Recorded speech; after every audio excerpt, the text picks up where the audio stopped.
महादेव, आप सभी का स्वागत है। आज मैं बताऊंगी इतिहास की सबसे प्राचीन नगरी जो शिव को है सबसे प्यारी, जो मोक्ष का द्वार कहलाती है, सनातन धर्म की गहराई दिखलाती है, ज्ञान विज्ञान की नगरी, घाटों और रस्मों की नगरी, महादेव के त्रिशूल पर टिकी है ये हमारी अपनी काशी वाराणसी बनारस की नगरी। तो मैं निकल गई ट्रेन लेकर बनारस की तरफ। वैसे तो बनारस बस, ट्रेन, फ्लाइट तीनों से जा सकते हैं, जिससे आपका दिल हो आप उससे चले जाओ। मेरे को तो ट्रेन अच्छी लगती है तो मैं तो ट्रेन से गई। वैसे क्या आपको पता है एक ही शहर के 3 नाम क्यों है, किस लिए इसको काशी, वाराणसी और बनारस कहा जाता है? अगर पता है तो कमेंट करके जरूर बताना, और अगर नहीं पता तो आगे की वीडियो में बताऊंगी कि एक शहर के 3 नाम क्यों होते हैं, उसे सुन लेना, फिर आपको पता चल जाएगा। मैं पहुंच चुकी थी बनारस रेलवे स्टेशन। वैसे तो यहाँ पे वाराणसी रेलवे स्टेशन भी है। बनारस और वाराणसी रेलवे स्टेशन से काशी विश्वनाथ मंदिर की दूरी लगभग 4.5 किलोमीटर दूर है। बनारस और वाराणसी दोनों ही रेलवे स्टेशन से ऑटो करना पड़ता है मंदिर के लिए, लेकिन मंदिर के कम से कम 1 किलोमीटर दूर ही ऑटो वाला उतारता है। चलो मैं और आप संपूर्ण काशी का दर्शन करते हैं, अपनी काशी की यात्रा शुरू करते हैं। लेकिन काशी विश्वनाथ जी के दर्शन करना इतना भी आसान नहीं है, क्योंकि यहाँ पे मंदिर के 4 गेट हैं और चारों गेट पे बहुत लंबी लाइन लगी थी जब मैं दर्शन करने गई थी। ये वही कॉरिडोर है जो 2019 में हमारे प्राइम मिनिस्टर मोदी जी ने उसका उद्घाटन करवाया था। यहाँ का शिवलिंग 60 सेंटीमीटर का है। सन 1780 में इंदौर की महारानी अहिल्याबाई होलकर जी ने काशी विश्वनाथ जी के इस मंदिर का निर्माण कराया था। सोने से लिपटा हुआ बाबा विश्वनाथ जी का मंदिर देखकर ही होश उड़ जाते हैं। भोलेनाथ का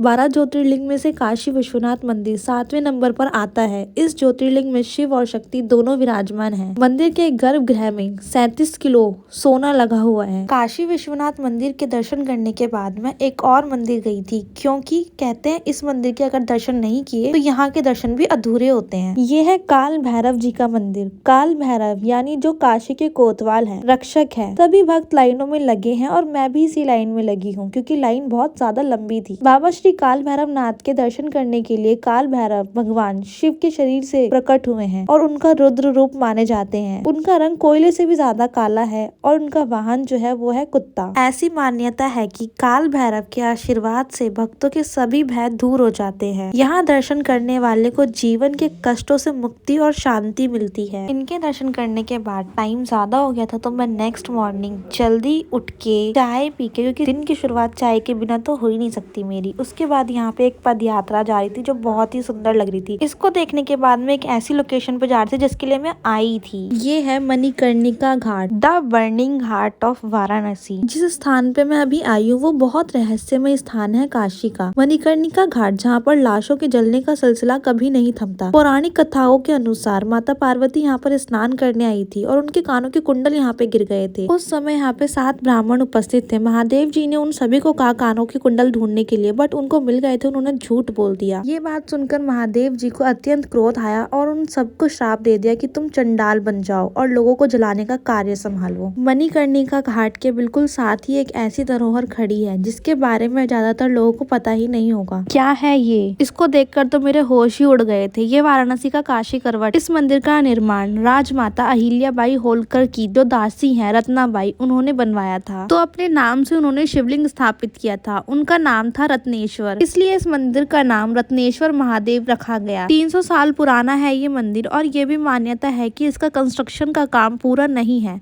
रत्नाबाई क्योंकि वो बहुत गरीब थी, इसलिए इसका आधार कमजोर है और ये एक तरफ झुका है। काशी करवट 9 डिग्री तक झुका हुआ है। उसी के साइड में था ये इतना बड़ा शिवलिंग, और दिन भी इतना अच्छा था सोमवार, तो मैंने सोचा यहीं पे ही क्यों ना पूजा की जाए। इनके दर्शन करने के बाद मैं यहाँ के आसपास देखती रही, तो यहाँ पे सिर्फ और सिर्फ मुझे घाट ही दिखाई दे रहे थे, और यहाँ पे माना जाता है कि 84 घाट मौजूद हैं। इतने सारे घाटों पे घूमने के लिए लोग यहाँ पे नौका विहार करते हैं। पता है क्यों? क्योंकि स्वयं राम जी ने सीता जी के साथ यहाँ पर नौका विहार किया था। वही कुंड है जहाँ पे माता पार्वती और शिव जी ने स्नान किया था, जहाँ पे माता पार्वती के कुंडल खोए थे,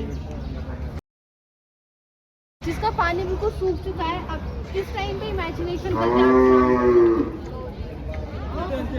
ये वही जगह है जहाँ पे महादेव जी ने क्रोध में आकर उन 7 ऋषियों को श्राप दे दिया था कि तुम चंडाल बन जाओ और लोगों को जलाने का कार्य संभालो। तब से लेकर आज तक वही डोम जाति यहाँ पर लोगों को जलाने का काम करती है। मान्यता है कि आज भी चिता की पहली 5 लकड़ियाँ डोम के राजा देता है। मणिकर्णिका घाट पर स्वयं देवों के देव महादेव इसकी देखरेख करते हैं।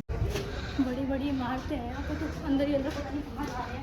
ये है काशी का पशुपतिनाथ मंदिर। इस मंदिर में जो शिवलिंग है वो 4 मुख वाला है जो शिव जी के विभिन्न रूपों को दर्शाता है। काशी में स्थित होने के कारण इसे मोक्ष का द्वार भी माना जाता है। इस मंदिर का निर्माण 19वीं शताब्दी में नेपाल के राजा द्वारा करवाया गया था। आज तक मैंने सिर्फ चांदनी चौक की इतनी पतली पतली गलियां देखी थी, लेकिन बनारस में उससे भी ज्यादा पतली और बहुत सुंदर सुंदर गलियां जिसपे ये इतनी अच्छी अच्छी पेंटिंग होती है, बहुत अच्छी है। बनारस और बनारस की गलियां जिनके बारे में क्या ही कहना है। इतनी सुंदर सुंदर पेंटिंग्स होती है यहाँ पे, और जिस भी गली में जाओ, जितनी भी गली में आ रही हूँ सारी गलियां सिर्फ सेम सेम सी लग रही है। पता नहीं चल रहा कि मैं वापस वहीं पे आ रही हूँ या अलग गली है ये।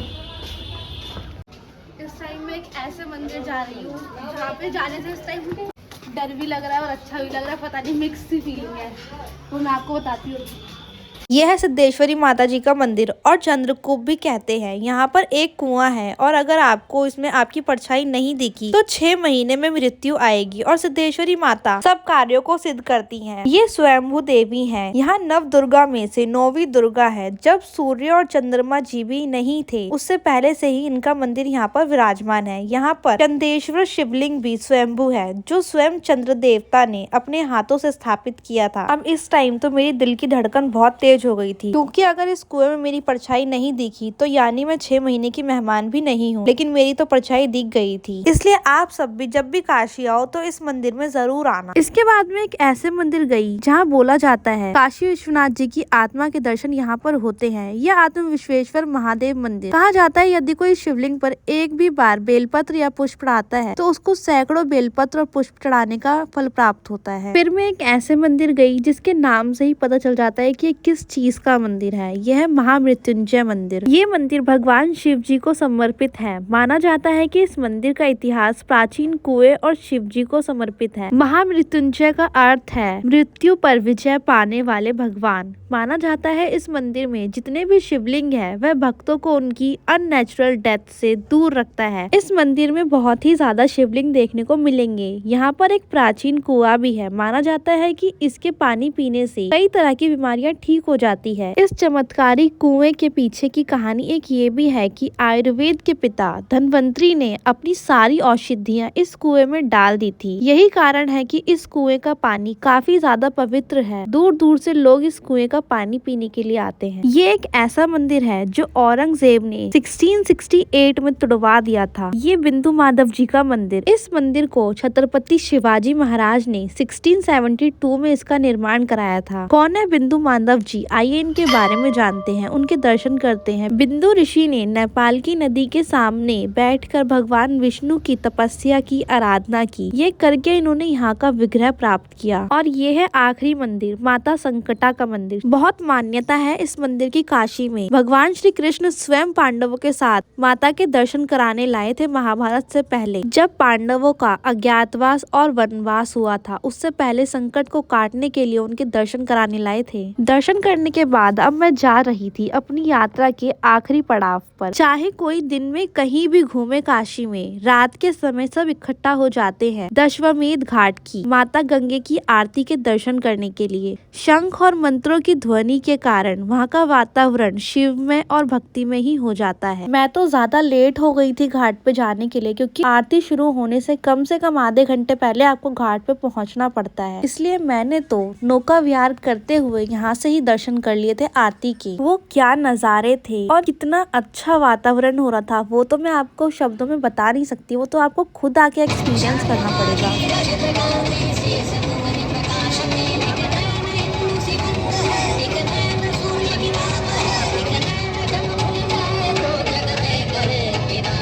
और अगर मेरी वीडियो आपको अच्छी लगी हो तो प्लीज कमेंट, लाइक, शेयर करना मत भूलना।